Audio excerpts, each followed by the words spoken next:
Greetings, family. This is Yapo Moyende Ngina, otherwise known as the Rogue Black Girl. And if you're tuning in, then you know that we are currently reading a new book, Communion, The Female Search for Love by Bell Hooks. And I don't really have any introduction today. I think I'm just going to go ahead and get started. The chapter is a little long. Today's chapter is chapter 3, Looking for Love, Finding Freedom. My search for love led to feminism. Feminist thinking freed me from the weight of the past, breaking the isolation that had been my lot throughout my growing up years. Feminism drew to me groups of women who had similar stories to tell, women who, like me, wanted to be fully self-actualized, who wanted to end sexism, who wanted to be sexually free and wholehearted. Suddenly, we were all listening to our own voices. My first women's study class was taught by the writer Tilly Olson, sharing with us memories of the pain of her own struggle as a working class woman coping with marriage and family while trying to build a career as a writer. She offered us firsthand accounts of the sacrifices and the wounds. Her testimony stirred my soul. Reading the end of Olson's short story, I stand here ironing. What questing female heart could not be stirred by the mother saying of her daughter, quote, "My wisdom came too late. She has much in her and probably nothing will come of it.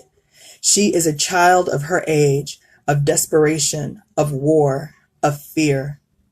Let her be, so all that is in her will not bloom, but in how many does it? There is still enough left to live by. Only help her to believe. Help make it so that there is cause for her to believe that she is more than this dress on the ironing board, helpless before the iron." End quote. This was Olson's first fiction. A passionate teacher in real life, she was urging us, young feminist thinkers, to blossom, to dare, to risk. As I moved deeper and deeper into radical feminist thinking, I found there the one place where relationships between women and men were seriously discussed. In our consciousness raising classes and intimate gatherings, we learned ways to understand the impact of patriarchal thinking on our relationships with men. Contrary to mass media's insistence that we were learning how to be man-hating, in fact, we were taught to understand the ways male identity and self-actualization were usurped by patriarchal socialization. Men who oppressed women did not do so because they acted simply from the space of free will. They were, in their own way, agents of a system they had not put into place. Yet our compassion for patriarchy's abuse of men was not as intense as our passion for female agency and our will to gain social equality with men. Long before there was a resurgence of New Age writing about love, women active in feminist movement made us open our eyes and examine the extent to which the very ways we thought about love, our founding narratives, were not only handed to us by men, but shaped to reinforce and sustain male domination. Feminist movement created a revolution in psychological thought.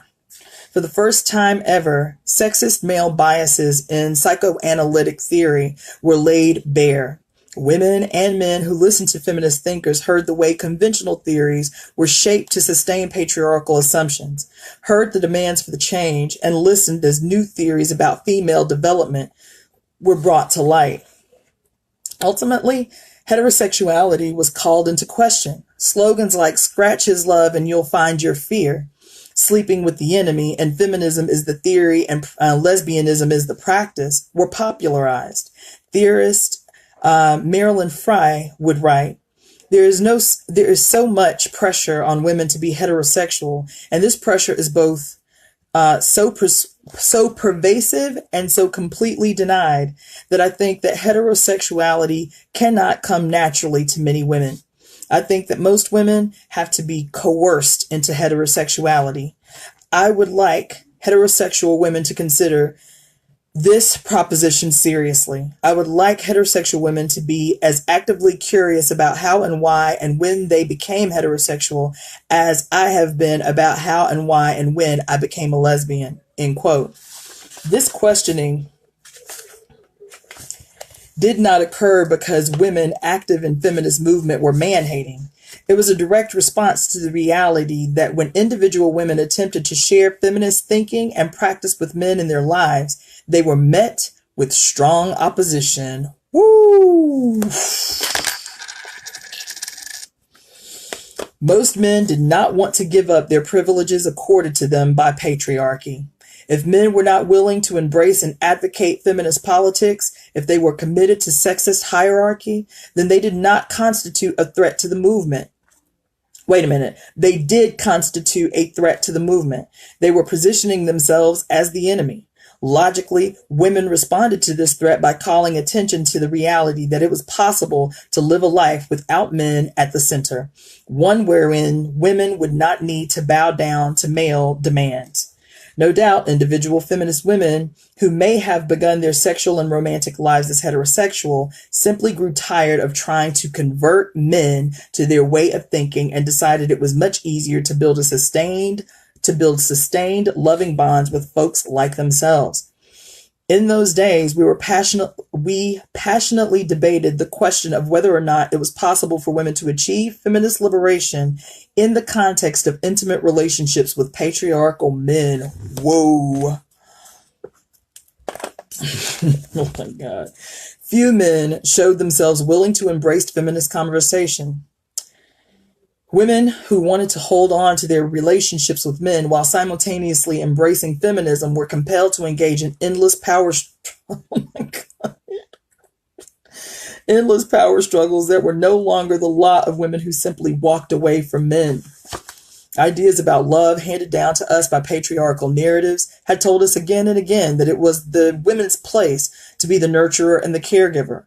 Feminist thinking shook us to our core because it had told us this was just nonsense, that what we were hearing in these narratives was not the rhetoric of love at all, but the ideology of domination.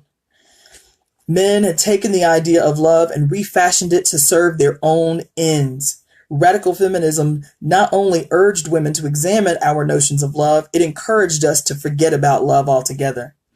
At the same time that I embraced radical feminism, I met the man with whom I intended to spend the rest of my life. Not once did I imagine that I had fallen in love. Liberated women do not, quote, fall in love. We choose to love. That was the difference from falling in love. Choosing meant that we exercised will, power, and agency. Falling implied a loss of power. Woo! The possibility of victimhood. I never imagined he was the man of my dreams. In fact, I had never been able to make the man of my dreams assume a concrete form, one that could be applied to a real life partner. With all the hubris of my newfound feminism, I assumed he would become the man of my dreams if I just offered him a blueprint. At the very end of the 60s and the beginning of the 70s, bold, brilliant, brassy, beautiful young women who were into feminism and sexual liberation believed we could demand of men not only that they recognize that we were their equals in bed and out, but that they should accept that we were perhaps sexually superior, that it was essential to our identities to explore our sexualities, including involvements with women. We were not interested in monogamy, as that could possibly place us at the mercy of an individual man. Our goal in everything was personal growth. To be fully self-actualized, we needed to sprout wings and fly all over the place. Around this time, women began to declare among ourselves that good girls go to heaven and bad girls go everywhere. And there was not a radical feminist in sight who did not believe that she was a bad girl.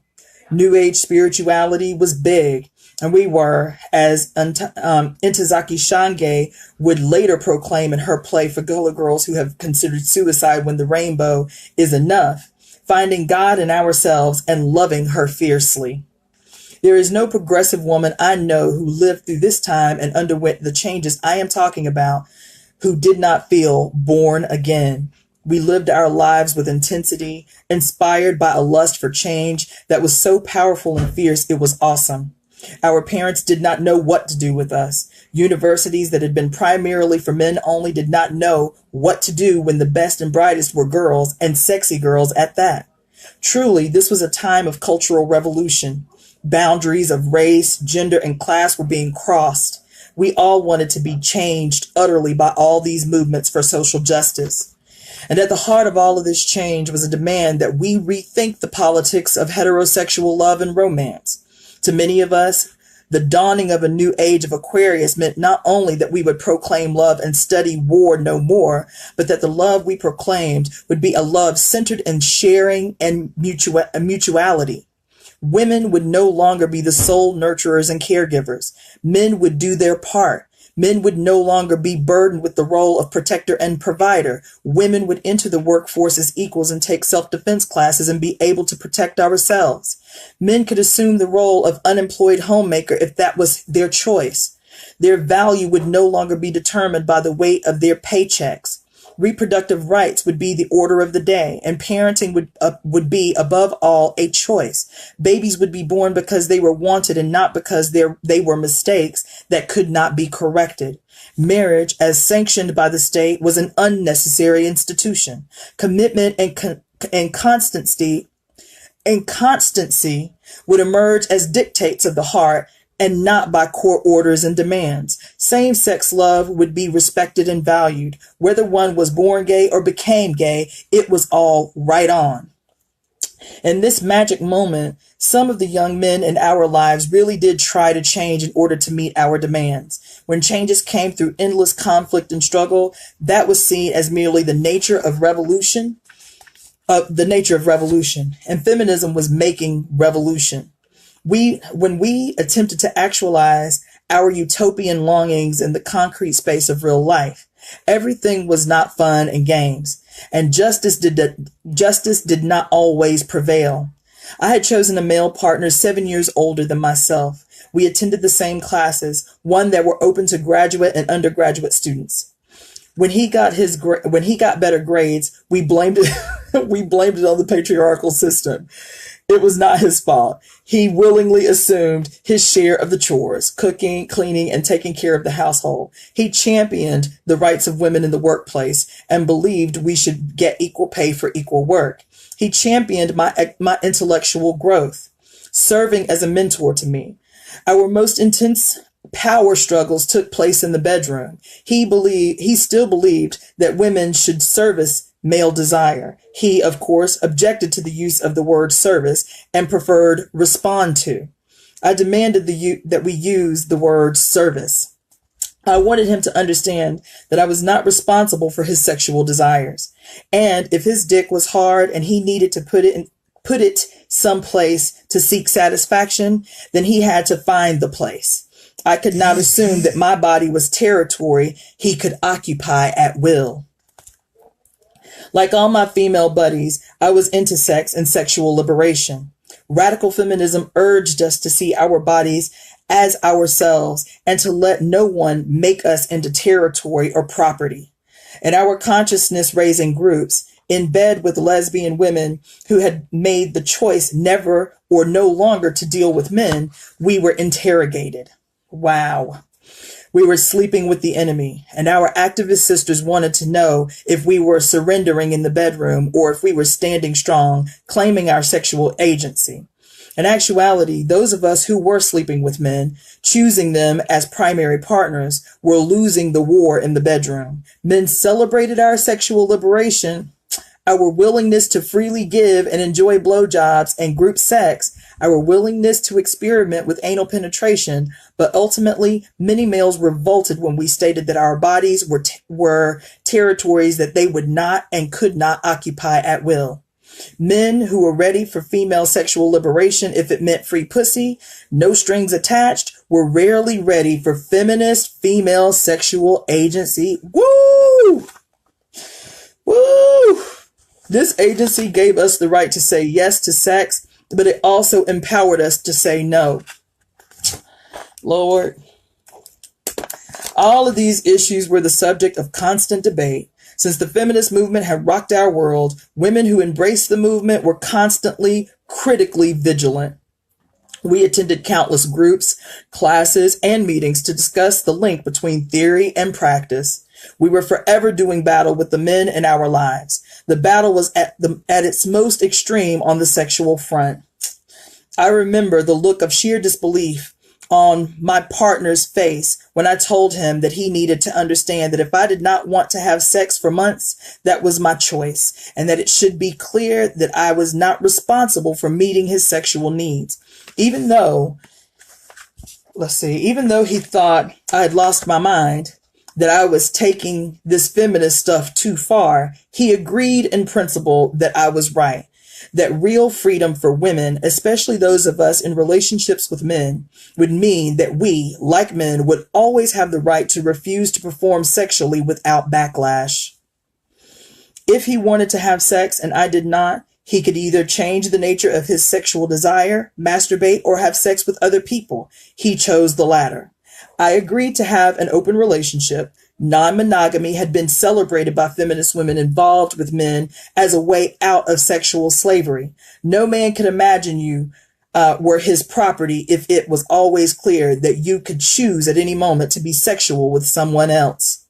Certainly, we women were accustomed to men acting on sexual desire outside primary relationships without female consent. Unfortunately, when women in relationships with men tried to exercise equality, we came up against barriers erected by patriarchal thinking in men's minds. Most men simply did not want to fuck with you if you had a primary relationship with another man. Or, as often as the case, they would do so only if they could consult the man and make sure he was in agreement. Woo! The practice did not affirm women's right to control our bodies. It implied we were still the property of men. Now women were more than willing to have sex with men who were in primary relationships or partnerships, including marriage, with other women. And we did not go to those women to ask permission. We respected the right of men to choose their sexual partners. Even the men who professed to believe in, quote, free love held on to patriarchal notions of possessiveness when it came to sexuality. Radical heterosexual feminists who remained in relationships with men were forced to confront the truth of our lesbian sisters' insistence that men would never respect our sexual rights, that they would never love us enough to let us be free. Men did not care enough to struggle with our demands, and some cared enough to convert to feminist thinking and to change, but only a very, very few loved us all the way. And that meant respecting our sexual rights. To this day, I believe that feminist debate about love and sexuality ended precisely because straight women did not want to face the reality that it was highly unlikely in patriarchal society that a majority of men would wholeheartedly embrace women's right to say no in the bedroom. Since the vast majority of heterosexual women, even those involved in radical feminist movement, were not willing to say no when they did not want to perform sexually for fear of upsetting or alienating their mates, no significant group of men ever had to rise to the occasion. While it became more acceptable for women to say no now and then, it was not acceptable to say no for any significant amount of time. An individual woman in a primary relationship with a man could not say no because she feared there was always another woman in the background who could take her place, a woman who would never say no. When my partner and I agreed to be non-monogamous, to create a relationship where sex was not created with love, one in which we were equally free to satisfy sexual desires if our partners were not interested. Women were the group who continually encouraged him to feel that he was being cheated. Oh, y'all ain't hear what I just said. Hold on, let me read that again. God damn. When my partner and I agreed to be non-monogamous, to create a relationship where sex was not equated with love, one in which we were equally free to satisfy the sexual desires of our partners were not, if our partners were not interested. Women were the group who continually encouraged him to feel that he was somehow being cheated, that he was not with a real woman, because a real woman would always be ready and willing to satisfy his demands. Granted, these women were usually not supportive of feminist thinking. Had feminist movement not created the social conditions for women to rethink the meaning of love, none of us would have been able to forge the new and different bonds with men that we are forging now, that we were forging. As radical feminism told us, love was truly possible only between equals. To love women meant that men had to let go of their acceptance of patriarchal thinking and action. Women would not have the rights to have today. Women would not have the rights we have today if male allies in struggle had not converted to feminist thinking. Since the sexual revolution made us all aware of the reality that there was a large population of gay men who also embraced this constituency. This group, more so than their straight counterparts, was willing to concede power and accept sexual equality. Bonds of love between gay men and women of all sexual preferences opened up the possibility that women could turn away from the patriarchal straight man and still have a sustained connection with masculine peers. So I'll stop just for a second because people are tuning in a little late. I am reading from the book Communion, The Female Search for Love by Bell Hooks. We are in chapter 3, which is entitled Looking for Love and Finding Freedom. So I'll continue. Narratives of love changed in the late 60s and early 70s. The contemporary feminist movement had put in place a new social order. The politics of heterosexual love and romance were forever changed. Women had been given the vision of mutuality, of relationships in which we would no longer be forced to be the sole nurturers and caregivers. Those of us who wanted to be fully self-actualized, to explore our creativity and develop our inner selves, no longer had to see ourselves as freaks. We could be professors or homemakers, writers or readers. Feminism had given us a choice. However, when it came to the subject of love, the narrative had changed, but we were still waiting to see if women and men would embrace the new narrative and love each other differently. We were disturbed and frightened by the recognition that women might find it easier to gain equality with men in the workforce and even in the bedroom, but that we might still never find love. By the end of the 70s, we had found freedom, but we were still looking for love. We were searching for a love that could embrace the newly invented free woman we had become. Whether straight or gay, promiscuous or celibate, we were not sure how to love ourselves as free women or how to create a culture where we could be loved. We had to find a way to redefine our notion of women's liberation so it could include our right to love and be loved. That is the end of chapter 3. I am wondering, because chapter 4 is short, should I continue or should I end for the day? I just need one response because I'm going to stop if there's no response. One vote for me to continue with chapter 4, which is finding balance between work and love, or I can halt until tomorrow and we can reconvene tomorrow. 5. Okay. All right. I got one confirmation, so y'all can hang out with me if you want to. I'm going to read another chapter. Chapter 4. This is Finding Balance, Work, and Love.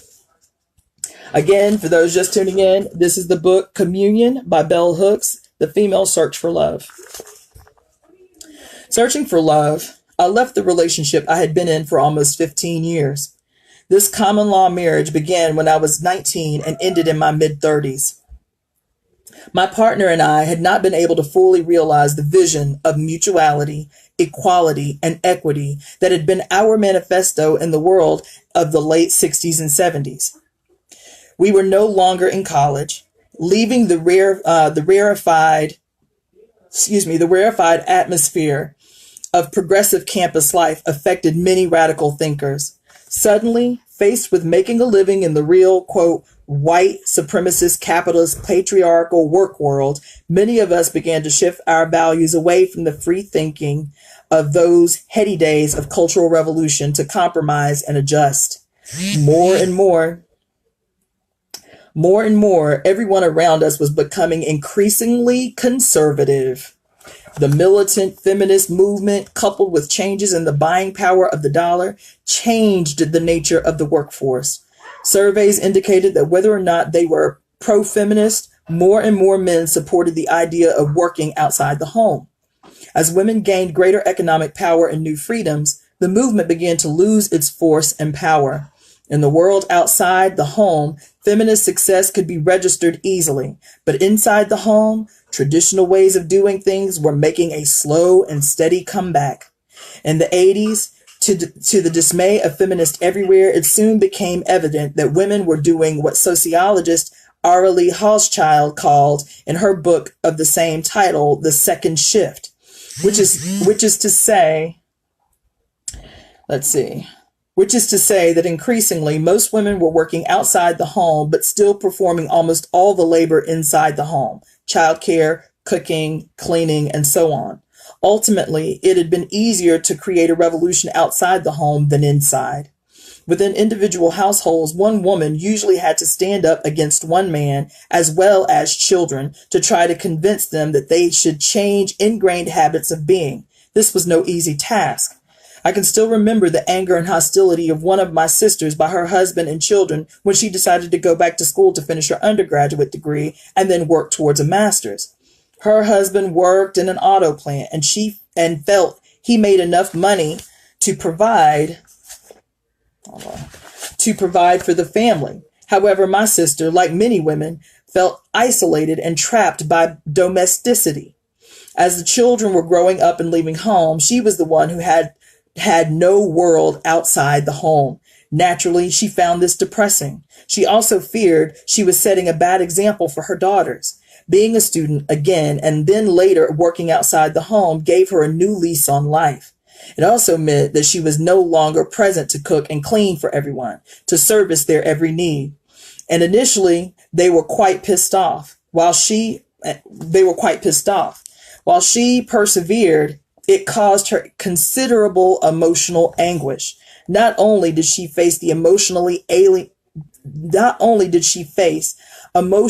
alienating her family, but also she feared harming the family.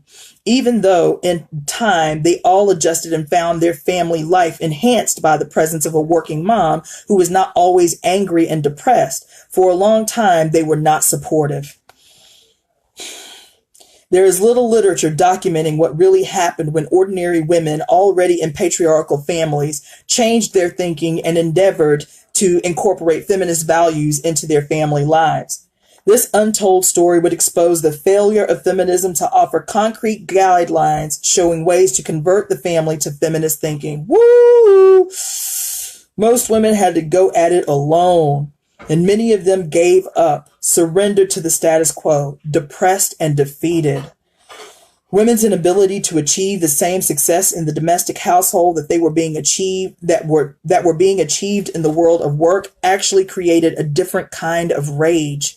Many women felt betrayed by feminism. As one woman put it in the mid-'80s, quote, I've really been fucked over by feminism, end quote. This was a woman who had been in a long-time marriage and, because she had believed in a vision of equality, had paid her own way, despite the fact that she made considerably less than her husband. Yet, she felt in the long run she had nothing to show for her equality. No house, no disposable income. While women agreed that work outside the home could be as much drudgery as work inside the home, almost everyone acknowledged that having a job gave a measure of independence and autonomy, increased self-esteem, and the possibility of new interests. However, only women who made large incomes were truly liberated by work. Woo!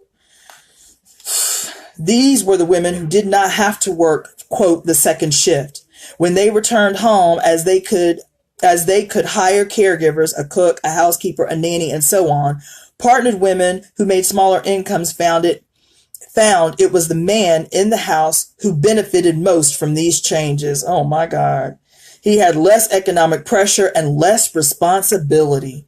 Often women felt so guilty about working outside that they worked even harder to create, quote, the perfect home. Also, working outside the home did not mean that women were no longer financially dependent upon men.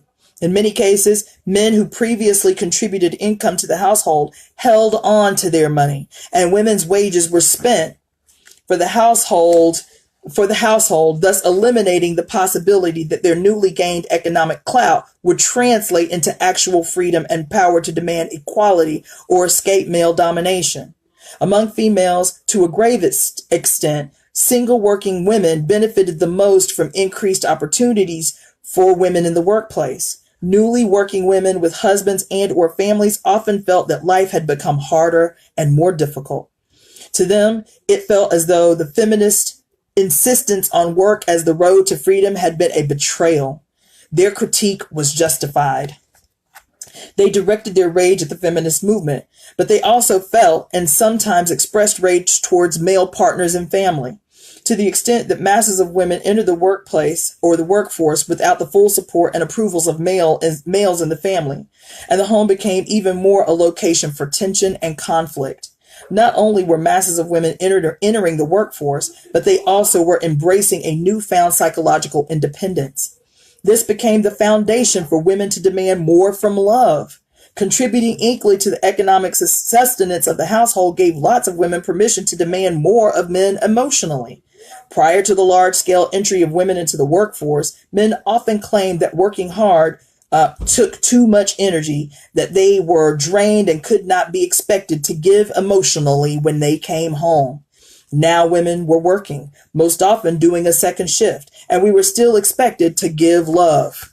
Balancing work and love, doing a fine job at both, many women began to expect more from men emotionally. When it came to the realm of heterosexual romance, we wanted to give and receive love rooted in sharing and mutuality. At the end of the day, it was infinitely easier for men to make a way for women in the workforce to do some, if not an equal portion of the work at home, even to take on a more primary parenting role than it was for them to give more emotionally.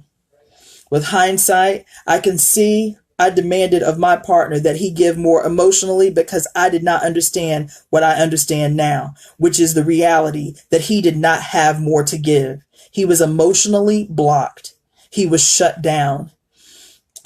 We stayed together far longer than many of our legally married counterparts. To many onlookers, we came as close to having a caring, constructive, equal partnership as anyone could expect to have.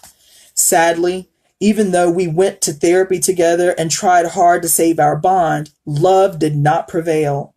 Realistically, it would have taken years of psychological work for him to find the emotional space wherein he could actually give love. He did not want to do the emotional work. Like many men, he was at his best giving within the traditional boundaries of male-female sex roles. Adding some changes reflecting the impact of feminism and new age masculinity, that is, sharing household chores, childcare. I do not want to give the impression that I was emotionally together and therefore superior to him. I had my spaces of emotional lack. However, I had done a lot more work, both therapeutic and otherwise, around the issue of love. At the time that I was experiencing my most intense longing to leave this relationship, Robin Norwood's 1985 book, Women Who Love Too Much, was published. It rocked my world. The feminist movement had launched a devastating critique at conventional ways of thinking about heterosexual love and romance, but it had not encouraged the development of new theories and publication of numerous books on the subject of love, books that would have illuminated for us how to make abiding, joyous relationships in the context of patriarchal culture, stepping into the gap, the place where masses of women, irrespective of our sexual preferences, were registering unhappiness with love. Self-help books, most of which were non-feminist, offered direction and guidance. Ironically, the feminist movement had created a powerful audience for the self-help literature that made little or no mention of women's liberation. When it was mentioned, it was most often in a negative context. Woo! On one hand, Norwood's book appropriated and echoed the feminist critique that women were too concerned about love, and on the other hand, in a decidedly anti-feminist manner, it blamed women for our failure to find fulfilling love. Holy shit. There was no discussion of patriarchy or male domination in Norwood's book. Men were not held accountable for failing to embrace emotional growth. She did not discuss the extent to which male withholding or other forms of psychological terrorism cultivated in women the desire to please and placate. There was no critique of male domination, no critical comment about patriarchy. Positively, she provided women new ways to describe problems. Terms like codependency and enabling were useful to the extent that they offered ways for women to understand and talk about the no-win behavior of trying to elicit emotional response and feeling from partners who were emotionally closed and choosing to remain emotionally unavailable. However, Norwood's portrayal of women was marked by her demand that females assume all responsibility for correcting the problem. Essentially, Norwood revised this old script. Like the traditional gender narrative that had given women the role of creating love, demanding that we become sacrificial nurturers and caregivers, always placing the good of others above our own good. The new narrative still made the task of creating love a woman's work. Yet it simultaneously admonished women to stop being emotionally needy so that we would not have to worry about whether we were being shortchanged. Basically, Norwood, like unenlightened feminist activists, encouraged women to imitate the behavior of their male counterparts, to repress and deny longings for love, and simply come up with useful strategies, even though they might occasionally be manipulative ones, for getting needs met. Woo! Woo, shit. The strategy Norwood offered that I applied in my relationship, which had increasingly become a site of endless conflicts, some of which culminated in abusive behavior, was to respond by saying the word "oh." For example, if your husband or partner did not return home at the time he stated that he would, or at a reasonable hour, rather than complaining or saying anything to him about his behavior, the word "oh" should be stated. Uttering this single word would potentially defuse a volatile situation. Now, I used this strategy many times. It worked. My partner at the time was quite pleased when, instead of discussing inappropriate behavior or making any verbal demand that he assume responsibility for his actions, I just simply uttered the word "oh."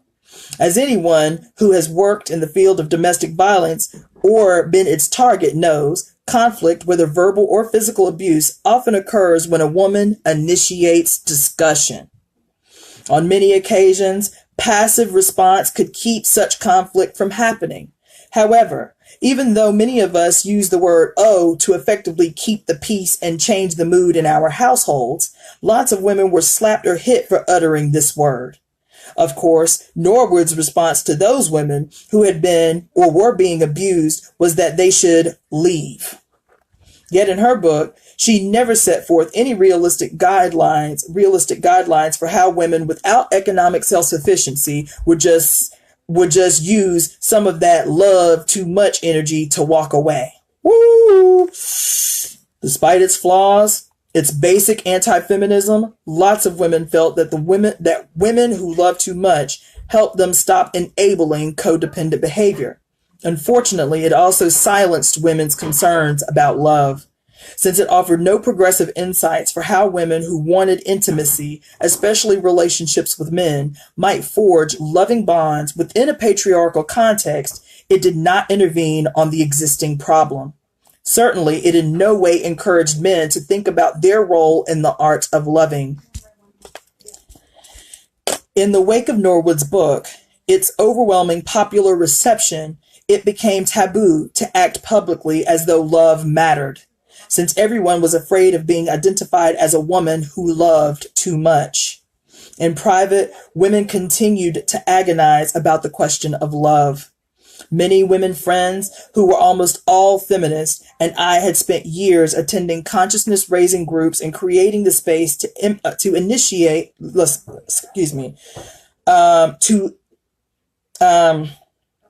intimate okay, let me read that whole sentence over, okay?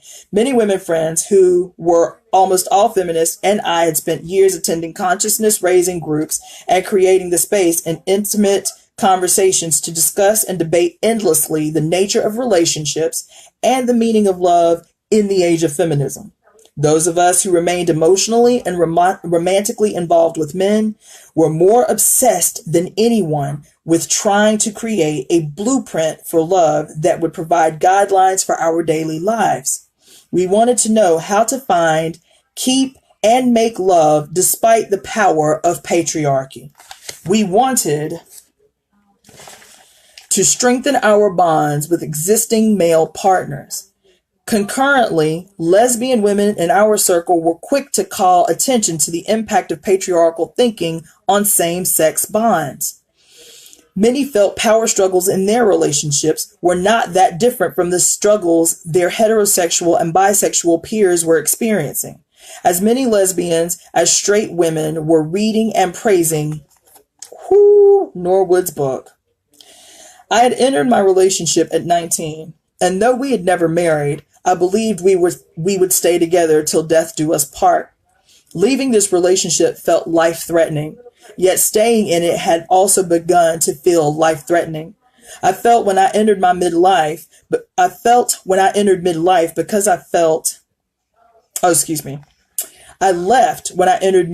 because I felt I had not yet known real love. And I did not want to end up like my mother, remaining in a relationship for my entire life wherein I felt deeply unloved. I was not alone. 2 years after Norwood's book, Sheer Height published her voluminous report, Women in Love, providing an accurate and realistic examination of women's attitudes towards love. Her data suggested that far from loving too much, most women were cynical about love. Woo! She reported that an overwhelming majority of women in relationships with men testified that they did not feel loved. Height commented, quote, "Given the assumption in our society that one grows up, falls in love, and gets married, it's surprising that few women say that they are in love with their husbands and how acceptable this seems to be to them." End quote. In her section, Loving Men at This Time in History, she documented the reality that women involved with men felt that they had surrendered the hope of finding love, accepting in its place the pleasures and or benefits of care and companionship. In short, they began to do what Norwood has suggested. They gave up on their desire for men to embrace emotional growth and become more loving.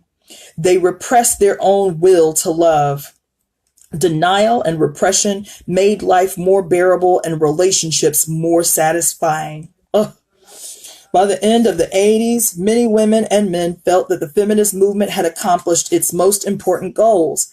Terrific strides toward freedom and social equality with men had indeed happened. The world of labor outside the home utterly changed. Women had become a major force in the work world. And there was no turning back to a time when most women had stayed at home. Home life had been forever altered. While equality of domestic labor had not been achieved, most men contributed more to the upkeep and maintenance of the household than in the past. Divorce had become completely acceptable, so that masses of women who were unhappy in marriages left or could leave them.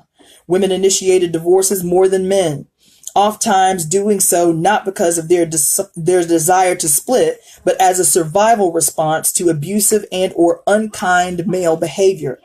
More and more women were coming out of the closet, testifying to the reality that lesbian relationships were as meaningful as other choices.